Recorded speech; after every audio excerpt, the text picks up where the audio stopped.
ಇವತ್ತು ನಾ ಒಂದ್ ಹೊಸ ರೆಸಿಪಿ ಟ್ರೈ ಮಾಡಿದೆ. ಅದೇನಂತ ನೋಡೋಣ ಬರ್ರಿ ಹಂಗಿದ್ರ. ಮೊದ್ಲಿಕ್ಕೆ ನಾ ಇಲ್ಲಿ ಸಾಬುದಾನಿ ನೆನೆಸಿಟ್ಕೊಂಡಿದ್ರಿ. ನಮ್ಮ ಮನೆಯೊಳಗೆ ಸಣ್ಣ ಸಾಬುದಾನಿ ಇತ್ತು. ನಾ ಸ್ವಲ್ಪ ಬಿಸಿ ನೀರ್ ಹಾಕಿ ಅದನ್ನ 45 ನಿಮಿಷ ನೆನೆಸಿಟ್ಕೊಂಡೆ.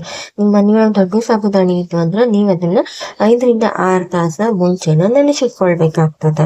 ನೆಕ್ಸ್ಟ್ ನೆನೆದಾದ್ಮೇಲೆ ಅದನ್ನ 60% ಸಾಬುದಾನಿ ಮಿಕ್ಸರ್ ಮಾಡ್ರಿ. ನೀರದು ಏನು ಹಾಕೋಬೇಡ್ರಿ, ಹಂಗ ನುಣ್ಣಂಗೆ ಪೇಸ್ಟ್ ಆಗ್ತದದು. ಮಿಕ್ಸರ್ ಮಾಡ್ಕೊಂಡು ಆದಿಂದ ಅದನ್ನ ಒಂದ್ ಬುಟ್ಟಿಗೆ ಟ್ರಾನ್ಸ್ಫರ್ ಮಾಡ್ಕೊಂಡು ಉಳಿದಿದ್ದೇನ್ ಮಿಕ್ಸರ್ ಮಾಡ್ಕೊಳಲ್ದ ಸಾಬುದಾನಿ ಇಟ್ಟಿರ್ತೇವಲ್ಲ ಅದನ್ನು ಆಡ್ ಮಾಡ್ಕೊಂಡು ನೀಟಂಗೆ ಕೈಲೇ ಮಿಕ್ಸ್ ಮಾಡ್ಕೊಂಡು ಎತ್ತಿಟ್ಕೊ. ನೆಕ್ಸ್ಟ್ ಒಂದು ಹಸಿ ಮೆಣಸಿನ್ಕಾಯಿ ಸಣ್ಣಂಗೆ ಹೆಚ್ಚಿಟ್ಕೊಂಡು ಅದನ್ನು ಒಂದ್ ಬುಟ್ಟಿಗೆ ಟ್ರಾನ್ಸ್ಫರ್ ಮಾಡ್ಕೊಂಡೆ. ಇದಕ್ಕೆ ಪನ್ನೀರ್ ಆಡ್ ಮಾಡ್ಕೊಳ್ಬೇಕು. ನಾ ಮನಿ ಒಳಗನ ಪನ್ನೀರ್ ಮಾಡಿದ್ದೆ.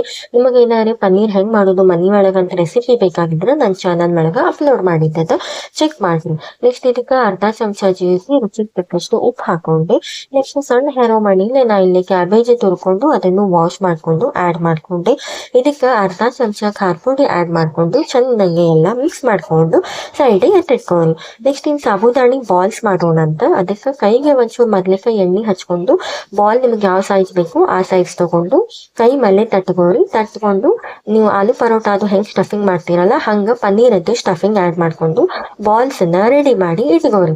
ಈ ಬಾಲ್ಸ್ ಅನ್ನ ನಾವು ಸ್ಟೀಮ್ ಮಾಡ್ಬೇಕು. ಸೊ ಸ್ಟೀಮರ್ಗೆ ಮೊದ್ಲ ಒಂಚೂರ ಎಣ್ಣೆ ಹಚ್ಚಿಟ್ಕೊಂಡು ಬಾಲ್ಸ್ ಇಟ್ಕೋರಿ. ಮೀಡಿಯಂ ಫ್ಲೇಮ್ ಒಳಗ ನಾವಿಲ್ಲಿ 15 ನಿಮಿಷ ಸಾಬುದಾನಿ ಬಾಲ್ಸ್ ಅನ್ನ ಸ್ಟೀಮ್ ಮಾಡ್ಬೇಕು. ಸೊ ಸ್ಟೀಮ್ ಆಗುತ್ತನ ನಾವಿಲ್ಲಿ ಸಾಬು ಬಾಲ್ಸ್ ಜೊತೆ ಹಚ್ಕೊಂಡು ತಿನ್ಲಿಕ್ಕೆ ಚಟ್ನಿ ರೆಡಿ ಮಾಡ್ಕೊಳ್ಳೋಣಂತ. ಅದರ ಸಂಬಂಧ ನಾ ಇಲ್ಲಿ 2 ಮುಗಿಗೆ ಶೇಂಗಾ ಲೋ ಫ್ಲೇಮ್ ಒಳಗನ ಕೆಂಪಾಗುತ್ತನ ಹುರ್ಕೋತೀನಂತ. ಹುರ್ಕೊಂಡಾದ್ಮೇಲೆ ಶಿಪ್ಪಿ ತೆಗೆದು ಅದನ್ನ ಮಿಕ್ಸಿ ಜಾರ್ಗೆ ಆಡ್ ಮಾಡ್ಕೋರಿ. ಇದಕ್ಕೆ ಅರ್ಧ ಚಮಚ ಜೀರಿಗೆ, 1 ಚಮಚ ಪೂರ್ತಿ ಖಾರ ಪುಡಿ ಹಾಕೋರಿ. ಆಮೇಲೆ ರುಚಿಗೆ ತಕ್ಕಷ್ಟು ಉಪ್ಪು ಹಾಕೊಂಡು ಶೇಂಗಾ ಪೂರ್ತಿ ಪುಡಿ ಆಗುತ್ತನ ಮಿಕ್ಸರ್ ಮಾಡ್ಕೋರಿ.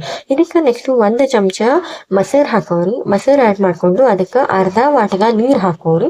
ನೀರ್ ಹಾಕೊಂಡು ಇದನ್ನ ಥಿಕ್ ಚಟ್ನಿ ಬರುವಂಗ ನೀವು ಪೇಸ್ಟ್ ಮಾಡಿ ಇಟ್ಕೋರಿ. ಸೊ ನಿಮ್ದು ಚಟ್ನಿ ರೆಡಿ ಆಗ್ತದ. ಅಲ್ಲಿ ತನ ಸಾಬುದಾನಿ ಬಾಲ್ಸ್ ಸ್ಟೀಮ್ ಆಗಿದ್ದು. ಇನ್ನು ನೆಕ್ಸ್ಟ್ ಒಂದು ಪ್ಲೇಟ್ ಒಳಗ ಏನ್ ಶೇಂಗಾ ಚಟ್ನಿ ರೆಡಿ ಮಾಡ್ಕೊಂಡಿರ್ತೀರಲ್ಲ ಅದನ್ನ ಹಾಕೋರಿ. ಬಿಸಿ ಬಿಸಿ ಸಾಬು ಬಾಲ್ಸ್ ಅನ್ನು ಶೇಂಗಾ ಚಟ್ನಿ ಒಳಗೆ ಹಾಕೊಂಡು ಸ್ಟಫಿಂಗ್ ಅನ್ನ ಸ್ವಲ್ಪ ಉಳಿಸ್ಕೊಂಡಿದ್ದೆ ನಾ ಗಾರ್ನಿಶ್ ಮಾಡ್ಕೊಳ್ಳಿಕ್ಕೆ. ಸೊ ಅದರಲ್ಲಿ ಗಾರ್ನಿಶ್ ಮಾಡ್ಕೊಂಡು ಅಂಡ್ ಸಾಬು ಬಾಲ್ಸ್ ಜೊತೆ ತಿನ್ಬೇಕಾದ್ರೆ ನಡು ಈ ಸ್ಟಫಿಂಗ್ ಬಾಯಾಗ ಬಂತಂದ್ರ ಟೇಸ್ಟ್ ಇನ್ನೂ ಹೆಚ್ಚಿರ್ತದ. ಸೊ ನೀವು ಒಮ್ಮೆ ಡೆಫಿನೆಟ್ಲಿ ಟ್ರೈ ಮಾಡ್ರಿ. ಸಾಬುದಾನಿ ಕಿಚಡಿ, ಸಾಬುದಾನಿ ಪಾಯಸ ಬರೀ ಇದೇ ತಿಂದು ಬೇಸರ ಆಗಿತ್ತಂದ್ರೆ ಈ ರೆಸಿಪಿನ ನೀವು ಡೆಫಿನೆಟ್ಲಿ ಟ್ರೈ ಮಾಡ್ರಿ. ಅಗದಿ ಟೇಸ್ಟಿ ಮತ್ತೆ ಹೆಲ್ದಿ. ಏನು ಎಣ್ಣೆ ಏನ್ ಹತ್ತಂಗಿಲ್ಲ, 4 ಚಮಚ ಎಣ್ಣೆ ಆದ ರಗಡಾತು. ಸೊ ರೆಸಿಪಿ ಹೆಂಗ್ ಅನಿಸ್ತ ಅಂತ ಹೇಳಿ ಕಮೆಂಟ್ ಮಾಡ್ರಿ. ಬೇಕಾದವ್ರಿಗೆ ಶೇರ್ ಮಾಡ್ರಿ.